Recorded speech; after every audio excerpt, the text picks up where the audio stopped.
une petite story rapide pour vous parler d'une clé qu'un mentor m'a appris récemment, qui m'a amené à un vrai switch et qui a complètement transformé tout ce que je fais récemment. Alors, juste pour vous mettre un petit peu dans la grande image, c'est que parfois il y a plein de blocages en fait qu'on peut avoir, il y a plein d'obstacles, il y a plein de forces qui viennent nous stopper un petit peu dans notre élan, que ce soit dans le business, que ce soit dans la spiritualité, ou que ce soit dans le perso, peu importe en fait où tu te retrouves, il y a toujours des forces. Ça peut être une idée, ça peut être une émotion, ça peut être un ressenti, ça peut être une situation. En fait, à chaque fois, ces choses-là, elles viennent, elles t'empêchent en fait d'aller atteindre ton objectif. Parfois, ça peut être, tu vois, par exemple dans le business, cette compulsion-là d'avoir des clients, ou le fait de vouloir vendre, ou ça se comprend parce qu'un business, il faut de l'argent pour que ça dure, il faut de l'argent pour que ça survive. Mais c'est très compliqué aujourd'hui avec tout ce qu'il y a sur le marché, toute cette complexité, la complexité des comportements des consommateurs, la complexité de ce qu'on fait, le scepticisme, la méfiance, toutes ces choses-là, elles rentrent en jeu. Du coup, aujourd'hui, juste pour faire des contenus directs, pour vendre, et ben juste ça ne fonctionne pas en fait. Et le fait aussi de faire d'autres contenus qui servent notre vision long terme, ben ça peut nous amener une perception que ben voilà, j'ai besoin de faire rentrer de l'argent, j'ai besoin de vivre. Vous voyez un petit peu le dilemme qu'il y a entre les deux. Parfois, ça peut être un post, ça peut être un commentaire d'un prospect, ça peut être une idée d'un prospect, ou ça peut être une idée d'un client qui vient te bloquer quelque part et qui te freine un petit peu. Aujourd'hui, je vais vous partager cette clé-là qui a fait un switch chez moi. Ce switch-là, il a été fait depuis mon burn-out, il y a 3-4 ans. Mais ça a pris du temps pour s'exprimer. Donc moi, j'essaie de vous donner une clé aujourd'hui, vous donner quelque chose qui va peut-être vous faire gagner des années, vous faire gagner de l'effort, des actions parfois. Cette clé-là, c'est juste avance, ne t'arrête jamais. Ne t'arrête jamais, y compris dans le spirituel, y compris dans le business. Juste avance, avance, avance, néglige, laisse couler, comprends un petit peu les cercles qu'il y a autour de toi, les cercles de ton audience, les énergies qu'il y a, et avance. Avance. Comprends un petit peu que chacun il est là, il a son rôle, il est en train d'accomplir une fonction précise, et toi tu y es pour rien. Avance.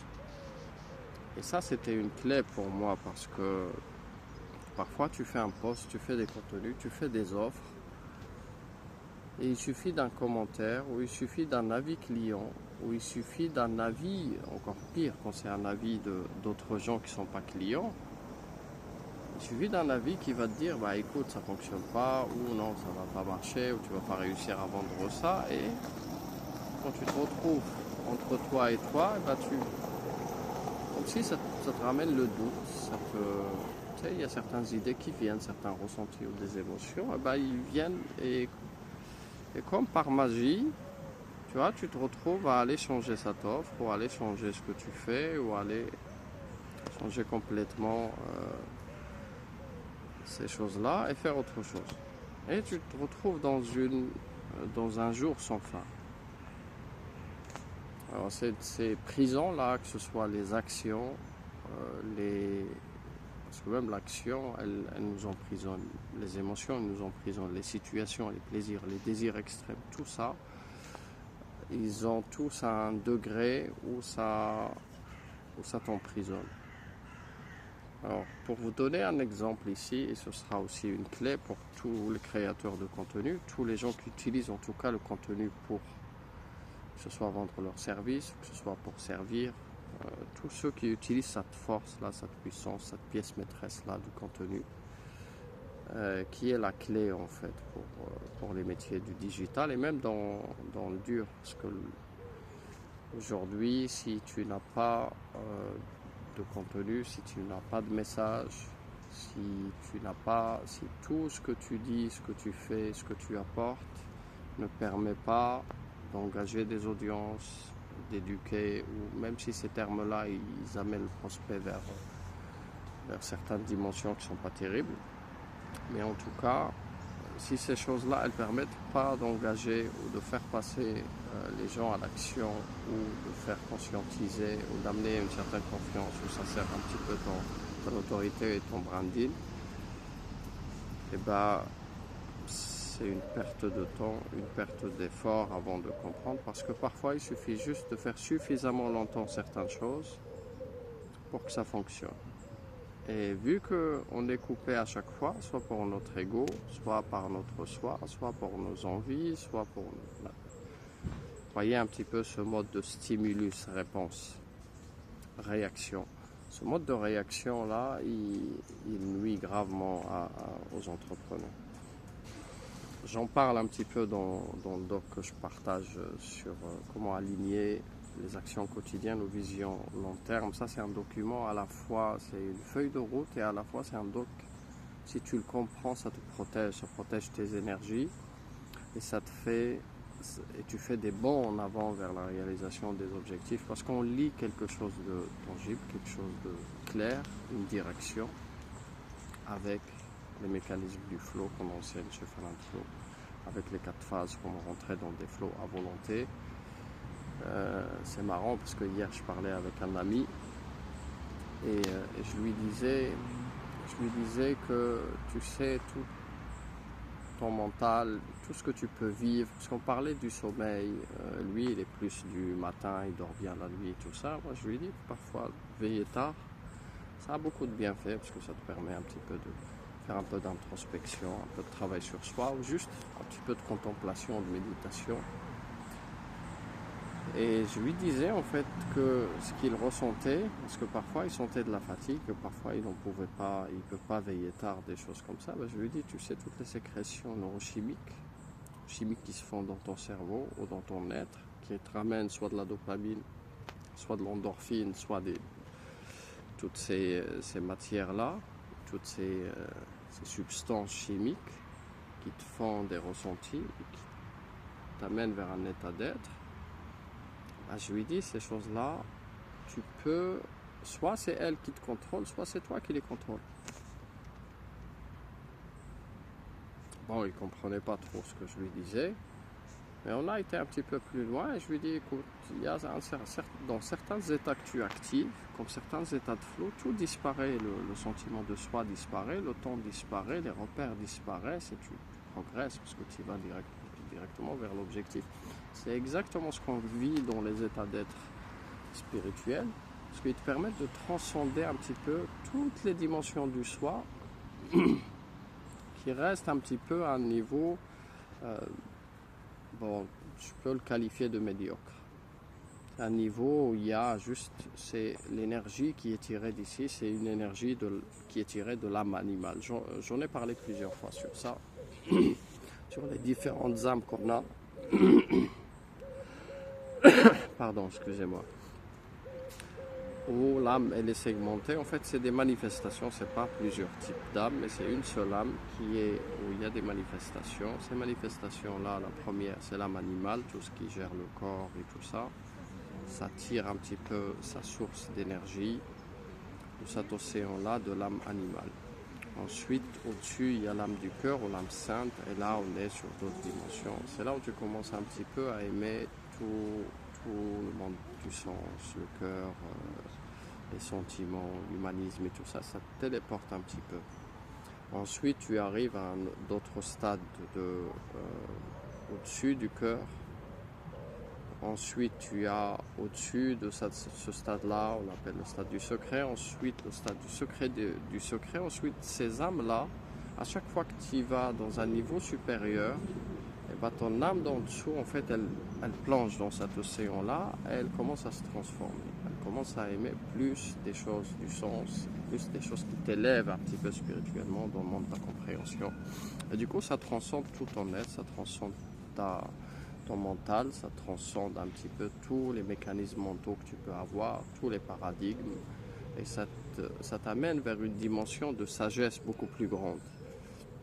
Et la sagesse, elle est supérieure à la philosophie. Parce que Dafalzaf, le fondateur ou le maître de la philosophie, eh ben, lui, c'était un sage. Donc, du coup, il a initié, il a mis les premières pierres. Donc, juste pour vous dire un petit peu, parce que quand on active certains états d'être, certains états de flow, en fait, mais au-dessus, on ne se fait plus contrôler par les éléments. On ne se fait plus contrôler par nos états d'être, mais on est au-dessus de ces états d'être. Et là, je vous partage une citation d'un maître Soufi, Ibn Arabi, qui dit « Chaque état d'être qui ne dure pas, on ne peut compter sur lui. » Et ça rejoint un petit peu ce que je vous disais au début sur juste avance, continue ta mission. Là, ton âme, elle a une mission, peu importe si tu es conscient ou pas, ton âme, elle est plus grande que toi, son secret, il est beaucoup plus vaste que toi. Ton âme, elle fait des choses quand tu dors, quand tu fais des visions, des choses comme ça, ou quand tu t'entends, ton âme, elle travaille, elle continue sa mission. Et sa mission, elle peut être une mission de combat, elle peut être une mission de diffuser de la lumière, elle peut être une mission de voyager, de cheminer et de connecter avec toi, d'essayer de te ressourcer, de te faire vivre des expériences pour que tu t'élèves spirituellement, pour que tu t'éveilles. Voilà. Donc s'il faut retenir une chose aujourd'hui, c'est juste continue ton chemin et perfectionne à chaque fois. Ignore ce qu'il faut ignorer, comprends ce qu'il faut comprendre, mais ne mélange pas là où il faut se plaindre, là où il faut parler, là où il faut le silence, là où il faut comprendre. Ne mélange pas en fait ces phases-là. Chaque chose, elle a un comportement très spécifique, elle a un mode d'être ou un état d'être très spécifique. Et ici, ce qui peut t'aider, c'est l'observation. Parce que quand tu observes, tu n'es pas contrôlé. Tu n'es pas un acteur. Tu sais, tu es un réalisateur. C'est comme ça comment tu prends le pouvoir sur tout ton être, sur tout ce que tu fais dans le business. Et si je peux donner ici une application concrète par rapport au contenu, alors on va dire que le contenu c'est très très vaste. Nous on utilise le contenu dans notre marketing, on utilise le contenu en faisant des formations, en faisant des cours, en faisant des posts, on peut faire des podcasts, on peut faire des emails, on peut faire plein de choses. Ensuite, ce contenu-là il prend des formes.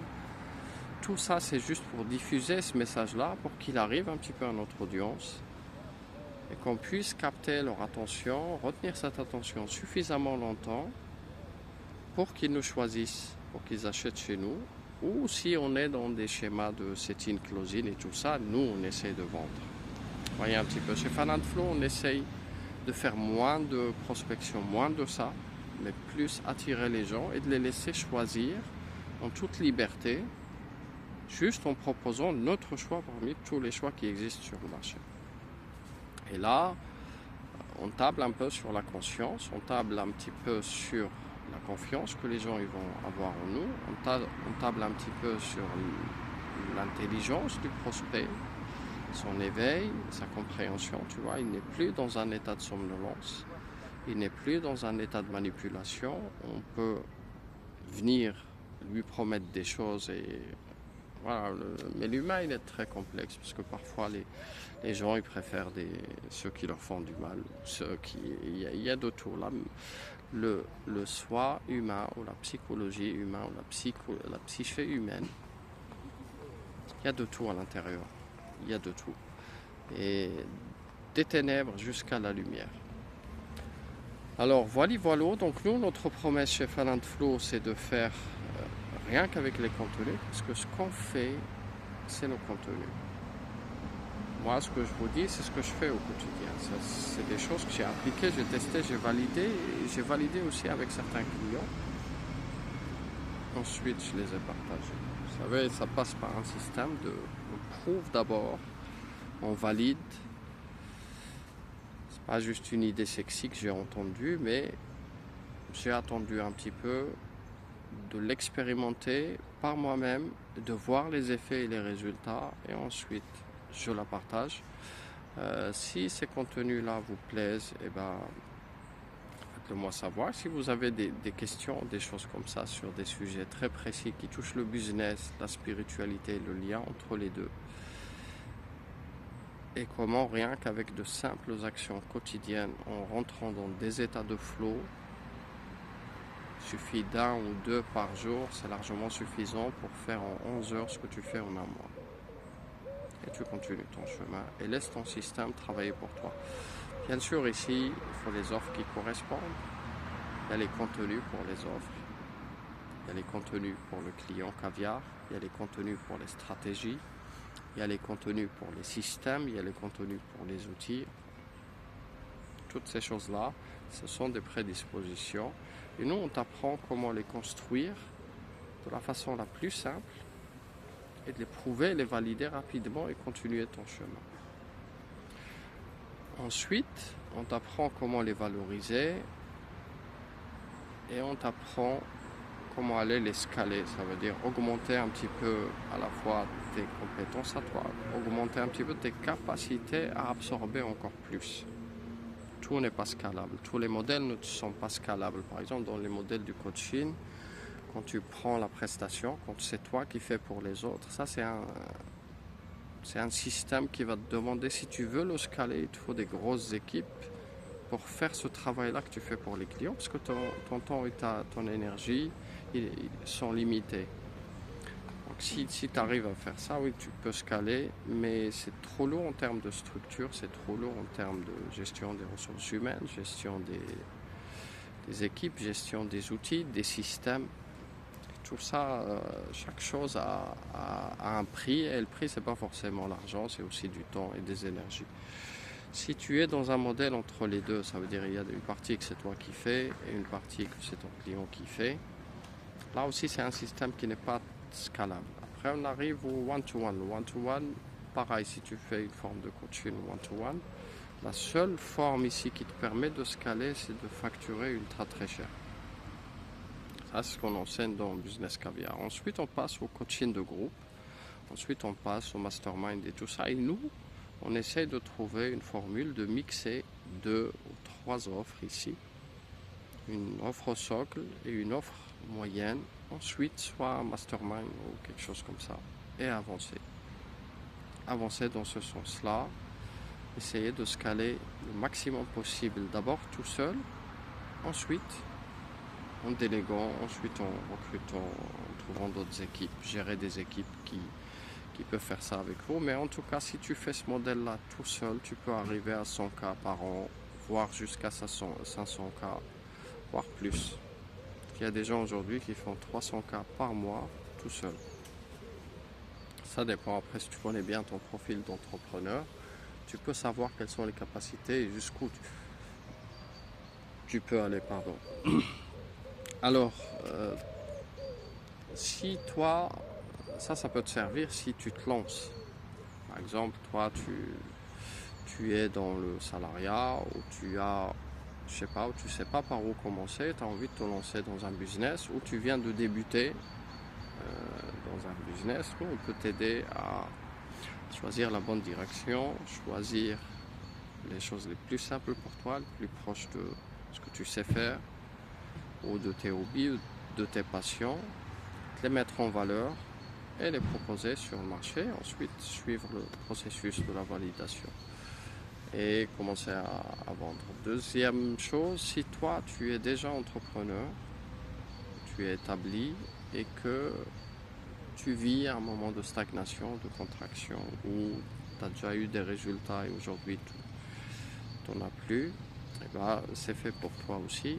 Ensuite, si toi tu génères déjà certains chiffres, que tu as envie d'optimiser, que tu as envie d'intégrer des dimensions du flow pour faire en 11 heures ce que tu peux faire en un mois, de faire certains chiffres avec très peu d'outils, très peu de complexité et tout ça, c'est fait pour toi aussi. Et bonjour. Ça vous dit